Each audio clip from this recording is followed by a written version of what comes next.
Movie start होती है और हम हमारे मेन कैरेक्टर फ्लेचर को न्यूज़पेपर से कुछ लड़कियों के कटआउट्स निकालते हुए देखते हैं। इसके पीछे का रीजन हमें जल्दी पता चलेगा। उसके घर में भी बहुत सारे कटआउट्स लगे हुए थे। नेक्स्ट सीन में हमारी और एक मेन कैरेक्टर रोजलिन हमें दिखती है। वो एक एली में अपनी कार को पार्क करती है। वो हमसे कह रही थी कि पहले वो भी प्यार पर बहुत बिलीव करती थी, पर जब उसे प्यार हुआ तो उससे वो मैजिक चला गया। जैसा उसने एक्सपेक्ट किया था वैसा वो था नहीं। उसके बाद से उसने प्यार पर बिलीव करना छोड़ दिया है। एली से गुजरते वक्त एक आदमी रोजलिन का पीछा करने लगता है। पीछा करते करते उसे वो जबरदस्ती करने लग गया। रोजलिन उसे थोड़ा सा हर्ट कर देती है। रोजलिन उस पर पेपर स्प्रे मार देती है।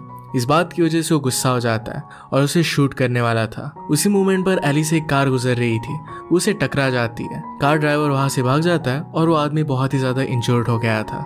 रोजलिन उसे देखती तो अब भी वो ब्रीथ कर रहा था। वो फिर उससे अपना पर्स लेकर वहां से चली जाती है। पैरेलल में हम देखते हैं कि ये जो भी हुआ था ये सब कुछ फ्लेचर को दिख रहा था। ये सब उसके लिए एक विजन की तरह था। वो फिर अपने पास के एक बार में जाती है। वहां पर उसने पुलिस को कॉल कर दिया और बता दिया कि एली में एक आदमी बहुत ज्यादा इंजर्ड है। ये सारी विजन फ्लेचर को दिखने के बाद उसे बहुत अच्छा लगता है। अपने न्यूज़पेपर कटआउट से फिर से एक लड़की का चेहरा बनाने की कोशिश कर रहा था। वो रोजलिन को विजुअलाइज करने का ट्राई करता है। ये सही से बन नहीं पाता। उसे लगता है कि शायद रोजलिन चाइनीज है। इसके बाद हम देखते हैं कि रोजलिन अपने फ्रेंड के साथ एक आदमी को मिलने के लिए आई हुई थी। वो आदमी एक लड़की के साथ था। रोजलिन की फ्रेंड और वो लड़की चली जाती है तो आदमी रोजलिन के साथ फ्लर्ट करने लग गया। रोजलिन कहती कि इन सब चीजों में मैं इंटरेस्टेड नहीं हूँ। इसके बाद वो घर पर आके सुबह होने पर फ्लेचर को एक वर्ड याद आता है। उसका नाम था फॉर्मोसा। उसे लगा कि रोजलिन फॉर्मोसा ताइवान में है और वहां पर जाने का वो प्लान करने लग गया। उसे पत्थरों से आर्ट बनाना बहुत अच्छा लगता था, तो इसका आर्ट बनाकर रोजलिन का फोटो अंदर रखता है। रोजलिन को हमेशा सपना आता है कि एक छोटी सी लड़की है। इसके बाद नेक्स्ट सीन में हम फ्लेचर को ट्रम्पेट बजाता हुआ देखते हैं। उसके साथ उसकी ग्रैंड मदर भी थी जिनका नाम था आइडा। आइडा फ्लेचर से कहती है कि तुम जरा अलग लग रहे हो। वो गेस कर लेती है कि फ्लेचर किसी लड़की को लाइक करता है। फ्लेचर कहता है कि अब तक मुझे उसका नाम नहीं याद। ग्रैंड मदर उससे पूछती है कि क्या तुम्हें भी विजन आया था। एक्चुअल में उनकी फैमिली के हर एक आदमी को अपनी वाइफ का विजन आता है। पैरेलल में रोजलिन कल जिस आदमी को मिली थी उसी के साथ लंच के लिए आई हुई थी। वो पूछता है कि क्या तुम कलेक्ट करते हो। रोजलिन कहती कि नहीं, मुझे सिर्फ उसे अप्रिशिएट करना अच्छा लगता है। पैरेलल में हम फ्लेचर को आइडा के साथ देखते हैं। वो उससे कहती कि तुम्हारे फादर को भी विजन हुआ था। तुम्हारी मदर कार में थी तो उसके पीछे पीछे वो भागते चले गए। उन्हें तुम्हारी मदर की बर्थ मार्क के बारे में भी ऑलरेडी पता था। वो उससे कभी भी मिले नहीं थे पर फिर भी उसके बारे में बहुत कुछ जानते थे। फ्लेचर पहले इन बातों पर बिलीव करना छोड़ चुका था पर अब उसे भी विजन आ चुकी है तो फिर से इस पर बिलीव कर रहा है। उसने रोजलिन के जो पिक्चर्स बनाए ये अपनी ग्रैंड मदर को दिखाता है। लंच के वक्त रोजलिन उस आदमी से कहती है कि अब मुझे जाना पड़ेगा। मेरे कार्स के ब्रेक खराब हो गए थे, उसे रिपेयर करने के लिए मैंने उसे रखा हुआ है। वो आदमी उसे कहता है कि वहां तक मैं तुम्हें छोड़ सकता हूँ। रोजलिन कहती है कि तुम आ सकते हो। वहां पर एक बहुत ही अच्छी आर्ट गैलरी है जो मेरी फेवरेट है। उसकी पेंटिंग्स में तुम्हें दिखाऊंगी। इसके लिए वो बहुत ही एक्साइटेड था। नेक्स्ट सीन में हम फ्लेचर को देखते हैं जो अपने फ्रेंड्स के साथ मिलकर पपेट शो कर रहा है। वो एक स्ट्रीट परफॉर्मर था। वो अपने फ्रेंड्स को बताता है कि जिस लड़की से मैं शादी करूंगा मैं उसे देख पाया हूँ और उसी को पाने के लिए अब वो ताइवान जा रहा है। नेक्स्ट सीन में रोजलिन और वो आदमी दोनों आर्ट गैलरी में आए। वो पेंटिंग देखकर कहता है कि मैं तुम्हें एक गिफ्ट देना चाहता हूँ। रोजलिन कहती है कि तुम्हें नहीं कर सकते, ये बहुत ही एक्सपेंसिव है, मैं तुम्हें गिफ्ट करने नहीं दे सकती। वो कहता है कि मैं खुद तुम्हें ऑफर करना चाहता हूँ। ये पेंटिंग जो $14,000 की थी ये वो बाय कर लेता है। गिफ्ट देने के बाद नेक्स्ट सीन में रोजलिन किसी और के साथ थी। ये वही आदमी था जो आर्ट गैलरी में उन्हें पेंटिंग दिखा रहा था। ये $14,000 वो रोजलिन को दे देता है। इसका मतलब है जो भी आज उस आदमी के साथ रोजलिन ने किया था ये सब कुछ प्लान था। वैसे ही अमीर आदमियों को ढूंढती है और उन्हें वो कॉन करती है। रोजलिन का फ्रेंड भी उसमें इंटरेस्टेड था पर रोजलिन उसे मना कर देती है, प्रोफेशन को अलग रखती है। फ्रेंड फिर दूसरी लड़की के पीछे चला जाता है। रात में रोजलिन और उसकी फ्रेंड ये दोनों फोन पर बात कर रहे थे। रोजलिन बहुत सैड थी कि पैसों के लिए उसे ऐसे काम करने पड़ते हैं, लोगों की फीलिंग्स के साथ खेलना पड़ता है। उसकी फ्रेंड उसे समझाती है कि प्यार व्यार ऐसी कोई चीज नहीं होती, लोग सिर्फ शादी पैसे या फिर कंपैटिबिलिटी या फिर बच्चे पैदा करने के लिए करते हैं। एक्चुअल में प्यार के लिए कोई भी शादी नहीं करता। जिन लोगों को भी हम फंसा रहे हैं वो हमेशा इस चीज को डिजर्व करते हैं। रोजलिन को इस तरीके से सोचना अच्छा नहीं लगता। अगले दिन रोजलिन को जिसने पेंटिंग गिफ्ट की थी वो उसके घर पर आता है। वो दोनों डेट पर जाने वाले थे पर रोजलिन उसे कहती है कि आज मेरी तबीयत बहुत खराब है, इसी वजह से हम घर पर ही रहते हैं, कुछ ऑर्डर करेंगे और एक दूसरे के साथ टाइम स्पेंड करेंगे। ये आइडिया उसे बहुत अच्छा लगता है। वो इसके करीब आने लग गया। रोजलिन से कहती है कि आज मेरी जरा तबीयत खराब है, मेरा सर भी दुख रहा है, मेरे लिए बेडरूम में जाकर एक पिल लेकर आओ। वो आदमी बेडरूम में जाता है और वहां पर देखता है तो बहुत सारे ब्राउशर्स पड़े थे। ये एड्स ट्रीटमेंट के ब्राउशर्स थे। वहां पर ऑक्सीजन मास्क भी देखता है। उसे लगता है कि रोजलिन को एड्स है। इस बात से वो बहुत डर गया था। वो रोजलिन के पास वापस आता है। रोजलिन कहती है कि तुम बहुत ही अच्छे आदमी हो, मुझे कभी भी नहीं लगा था कि कोई मेरे लिए इतना केयर कर सकता है। और वो खुद उसके पास आ रही थी। वो फिर बहुत डर गया, कहता है कि मुझे एक मैसेज चेक करना है। वो अपने फ्रेंड के साथ बात करने का प्रिटेंड करता है। उसने रोजलिन से कहा कि मेरे घर पर आग लग गई है, मुझे जल्दी से यहाँ से जाना पड़ेगा। इस तरीके से रोजलिन हमेशा लोगों को ट्रिक करती है ताकि वो खुद ही उसकी लाइफ से चले जाए और कोई भी कॉम्प्लिकेशंस ना हो। इसके बाद अब रोजलिन और उसकी फ्रेंड और एक नए आदमी को कॉन करने का प्लान बनाने लग जाती है। फ्रेंड उसे कहती है कि मैं टेक्सास के आदमी को जानती हूँ, कुछ दिनों के लिए यहाँ पर वो आया हुआ है, उसकी ऑयल मिल से, और वो बहुत ही रिच है। उसके साथ तुम्हें डेट पर जाना है। इसके लिए उसे अच्छे क्लोथ्स वगैरह देकर वो रेडी करती है। इसके लिए अच्छे अच्छे क्लोथ्स भी बाय करते हैं। रात में रोजलिन को सपना आता है कि बचपन में किसी लड़के के साथ वो खेल रही है। तभी वो खेलते खेलते नीचे गिर जाती है। उसकी नी पर चोट आ गई। वो लड़का अपने शर्ट से इस चोट को पोंछता है। इस सपने से फिर वो उठ जाती है। फ्लेचर ताइवान जाने के लिए रेडी था। वहाँ एयरपोर्ट पर एक लेडी के मैगजीन में वो फॉर्मोसा नाम का एक कैफे दिखता है। इसी वर्ड को उसने ताइवान के पास देखा हुआ था। उसे रियलाइज होता है कि इसी कैफे को उसने अपने विजन में देखा था और उसके सामने आ गया। वहाँ पर उस कैफे में रोजलिन जिस आदमी से मिलने वाली थी वो वहाँ पर आता है। फ्लेचर और वो आदमी दोनों टेक्सास से थे। एक दूसरे से बात करते हैं और फिर वो आदमी कहीं जाकर बैठ जाता है। फ्लेचर वहाँ के वेटर को रोजलिन की फोटो दिखा रहा था पर उसे नहीं जानता था। नेक्स्ट मोमेंट पर ही रोजलिन उसके पास आकर बैठ जाती है। फ्लेचर रोजलिन को घूर रहा था तो उसे पूछती है कि क्या मैं तुम्हें जानती हूँ। फ्लेचर कहता है कि मैं तुम्हें जानता हूँ। रोजलिन कहती है कि यहाँ पर मैं किसी से मिलने वाली थी, क्या तुम वही हो? क्या तुम टेक्सास से हो? फ्लेचर इस पर हाँ कहता है। वो दोनों बात करने लग गए। फ्लेचर कहता है कि मेरे लिए बहुत ही अजीब है।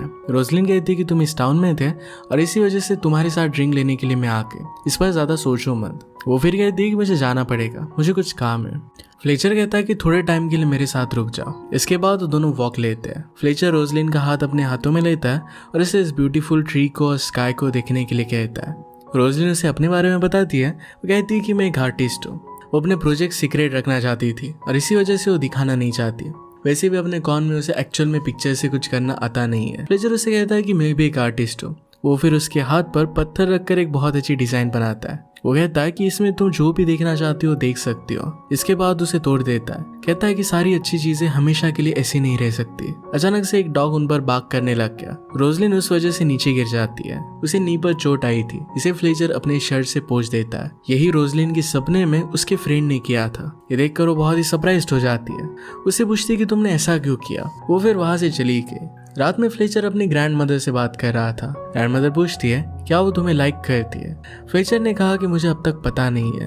रात में रोजलिन फ्लेचर के बारे में ही सोच रही थी। फ्लेचर फिर रात में रोजलिन को कॉल करता है। कहता है कि आज जो हुआ था इसके बारे में हमें बात करना चाहिए। रोजलिन कहती है कि मैं मेरे फ्रेंड के साथ बार में जा रही हूँ, तुम वहां पर आ सकते हो।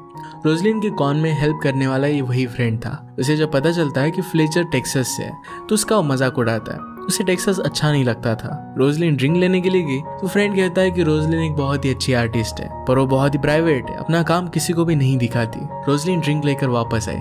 कहती कि कोई भी मेटियोर कभी भी यहाँ पर आ सकता है और सब कुछ तबाह कर सकता है, तो हमें आज रात एंजॉय करना चाहिए। फ्लेचर कहता है कि इन सब चीजों से मैं डरता नहीं, अगर तुम्हारे साथ मरना हो तो इसके लिए भी मैं रेडी हूँ। रोजलिन का फ्रेंड फिर से टेक्सास के बारे में मजाक उड़ाता है। फ्लेचर इस बात से गुस्सा होकर उसे धमका कर वहां से जाने लगता है। रोजलिन कहती कि मुझे घर छोड़ दो। घर आने के बाद रोजलिन की पिक्चर्स वो देखने लग गया। वो दोनों आर्ट के बारे में बात करते हैं, किस तरीके से आर्ट में ब्यूटी को रिप्रेजेंट करना चाहिए। रोजलिन कहती है कि आर्ट वर्ल्ड में ये सब बातें बहुत पुरानी हो चुकी है। फ्लेचर कहता है कि बेसिक चीजें तो सेम ही रहती है, जैसे एक दूसरे के साथ फ्लर्ट करना। फ्लेचर आसपास सारी चीजें देख रहा था। रोजलिन फिर प्रोजेक्टर से उसे अपनी पिक्चर्स दिखाती है। इसका लाइट फ्लेचर रोजलिन पर लगाता है। अपने कपड़े निकालने लग गए। इसके बाद वो दोनों करीब आ जाते हैं। वो दोनों इंटीमेट होने वाले थे पर फ्लेचर इसके लिए मना कर देता है। इसके बाद उसकी नी पर जो चोट लगी थी इसे किस कहता है और फिर वहां से चला गया। रात में रोजलिन को फिर से सपना आता है कि वो छोटी है। उसे बहुत ही पीसफुल महसूस होता है। अगले दिन वो अपने फ्रेंड से बात करती है। कहती है कि मैंने सब कुछ गड़बड़ कर दी, अपने कैरेक्टर से मैं बाहर आ गई थी। फ्रेंड कहती कि सब कुछ ठीक हो जाएगा। रोजलिन अपने आप पर ही गुस्सा थी। कहती कि फ्लेचर को तो मैं फंसा कर ही रहूंगी। नेक्स्ट टाइम जब वो दोनों मिले तो एक दूसरे को किस कर रहे थे। फ्लेचर उसे कहता है कि मैं तुम्हें टेक्सास लेकर जाना चाहता हूँ, 1 आवर में फ्लाइट है, लंच तक हम वहां पर पहुंच जाएंगे। रोजलिन इसके लिए मना करती है और नेक्स्ट दिन में वो दोनों टेक्सास में थे। फ्लेचर उसे अपने घर पर लेकर आया। फ्लेचर ने अपने वॉल्स पर जो भी आर्ट बनाया था ये सब कुछ रोजलिन नोटिस करती है। इसके बाद सोने के लिए उसे वो अपना बेडरूम देता है। रोजलिन उसे पूछती है कि तुम्हारा प्लान क्या है, क्या तुम मुझे सिड्यूस करना चाहते हो। फ्लेचर कहता है कि अल्टीमेटली तो मैं वही करना चाहता हूँ, पर अब तुम्हें रेस्ट लेना चाहिए। उसके करीब आ गया, उसके दिल पर हाथ रखता है और कहता है कि बहुत ही वंडरफुल है। उसे किस कर वहां से चला जाता है। थोड़ी देर में फ्लेचर का फ्रेंड उसे मिलने के लिए आया। अर्जेंटली उन्हें एक शो करना था, इसके लिए उसे ले जाना चाहता था। रोजलिन भी अपनी नींद से उठ जाती है। फ्लेचर उसे कहता है तुम्हें मेरे साथ आना चाहिए। बाहर आने के बाद फ्लेचर अपने फ्रेंड से रोजलिन को इंट्रोड्यूस करता है। फ्रेंड उसे देखकर बहुत ही सरप्राइज था। उसे लग रहा था कि रोजलिन चाइनीज है, पर वो रियलाइज करता है कि वो चाइनीज नहीं है। रोजलिन की ब्यूटी से फ्रेंड भी बहुत सरप्राइज था। इसके बाद वो सब लोग एक पपेट शो के लिए जाते हैं। एक छोटी लड़की का बर्थडे था, वो अपने बेड से उठ नहीं सकती थी, उसके लिए वो शो करता है। लड़की के पेरेंट्स को लड़की को खुश देखकर बहुत अच्छा लगता है। सब लोग जा रहे थे तो लड़की की मदर रोजलिन के पास आती है। वो कहता है कि तुम्हारा बॉयफ्रेंड बहुत अच्छा है, तुम बहुत लकी हो। घर जाते हो रोजलिन उससे कहती है तुम यहाँ पर बहुत फिट होते हो, यहाँ के लोगों के साथ तुम्हारी बॉन्डिंग बहुत अच्छी है। उसने कहा कि मुझे अपनी सिटी दिखाओ, तुम्हें क्या अच्छा लगता है, तुम्हारा फेवरेट प्लेस क्या है। फ्लेचर फिर उसे एक चर्च की जगह पर लेकर आया। वो कहता है कि यहाँ की विंडो मुझे बहुत पसंद है, इसके पीछे एक स्टोरी है। रोजलिन उसे स्टोरी बताने के लिए कहती है। वो कहता है कि जिस आदमी को ये विंडो क्रिएट करने का काम दिया गया था, उसे चर्च की एक लड़की से प्यार हो गया था। उनका प्यार कंप्लीट हो पाता, इससे पहले वो लड़की बीमार पड़ गई और उसकी डेथ हो गई। अपनी प्यार की निशानी बनाने के लिए फिर उस आदमी ने सिर्फ इसी विंडो पर काम किया। सालों तक इसे वो परफेक्ट करता रहा। रोजलिन को ये बात बहुत सैड लगती है कि वो दोनों एक दूसरे से मिल नहीं पाए। फ्लेचर कहता है कि एटलीस्ट दूर से ही तो सही, पर वो एक दूसरे से प्यार तो कर पाए। पपेट शो में जो लड़की बेड पर थी, उसके बारे में रोजलिन फ्लेचर से पूछती है। फ्लेचर कहता है कि उसे बीमारी है, उसके पास जीने के लिए अब थोड़े से ही दिन है।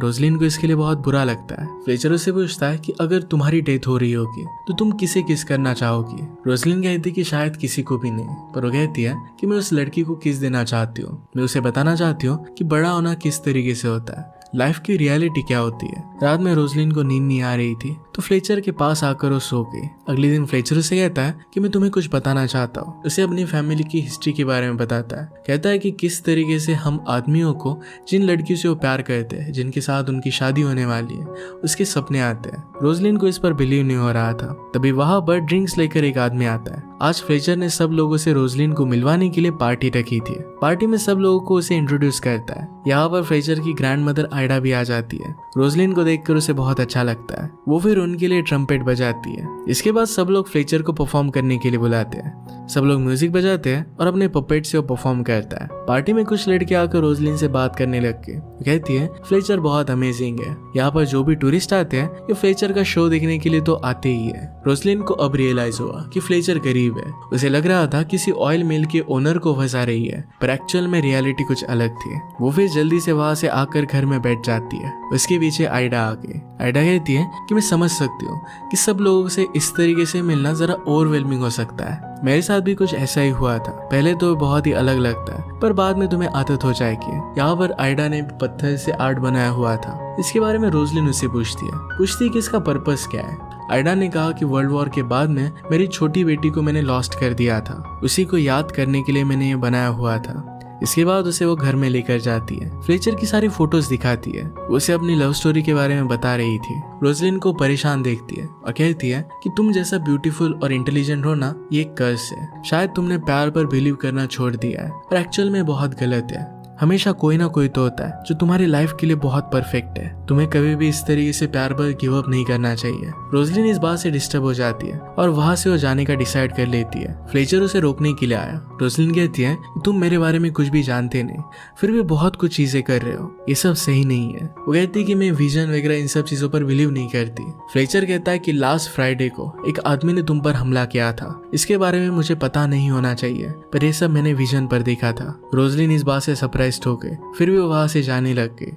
वो जाते हुए फ्लेचर से कहती है कि जो तुम मुझे समझते हो वैसी मैं नहीं हूँ। फ्लेचर कहता है कि तुम अपने आप से झूठ कह रही हो, मुझे तुम्हें अच्छा ही नजर आती है, तुम पर बिलीव करता हो, तुम सब कुछ अच्छा कर सकती हो। वो फिर भी जा रही थी तो फ्लेचर कहता है कि जो आदमी तुम्हें हमेशा प्यार करेगा वो मैं ही हूँ। तुम्हें पता है कि तुम भी मुझसे प्यार करती हो, पर सिर्फ तुम एक बहुत बड़ी कावर्ड हो। रोजलिन फिर उसे सब कुछ सच सच बता देती है कि इस तरीके से उसे लग रहा था कि उसके पास बहुत सारे पैसे हैं और इसी वजह से उसे फंसाने के लिए वो यहाँ पर आई थी। इसके बाद उसकी कार लेकर वहां से चली जाती है। रोजलिन फिर अपने घर पर आई। वो फ्लेचर को बहुत मिस करती है। फिर से अपने काम में वो लग गई थी। एक मिलीनियर के साथ थी। उसके साथ ड्राइव करते हुए एक शॉप में उसे ट्रम्पेट दिखता है। उसे फ्लेचर की याद आ जाती है। उसी वक्त गाड़ी से उतर गई और डायरेक्टली फ्लेचर के पास आ गई। फ्लेचर सो रहा था तो उसके फोरहेड पर किस करती है। फ्लेचर के सामने बैठकर उसे वो ड्रॉ करती है। ये ड्राइंग उसके पास छोड़कर बाहर ट्रीज में जाकर वो सो गई और फ्लेचर के साथ जीने का उसने डिसाइड कर लिया था। फ्लेचर नींद से जगा और उसके चेहरे पर स्माइल थी तो समझ गया था कि रोजलिन वापस आ गई है। इसके बाद हम दोनों को साथ में देखते हैं। एक दूसरे के साथ तो बहुत खुश थे। इसी के साथ ही मूवी एंड हो जाती है। अगर आपको एक्सप्लेनेशन अच्छा लगता है तो इसे लाइक और कमेंट जरूर कर दीजिएगा। बहुत सारी मूवीज लेकर आते रहता हूँ तो प्लीज चैनल को सब्सक्राइब कर दीजिए और बेल नोटिफिकेशन आइकन दबाना मत भूलिएगा। हम फिर से मिलेंगे और एक नए के साथ। तब तक के लिए थैंक यू और आप अपने आपका ख्याल रखिए।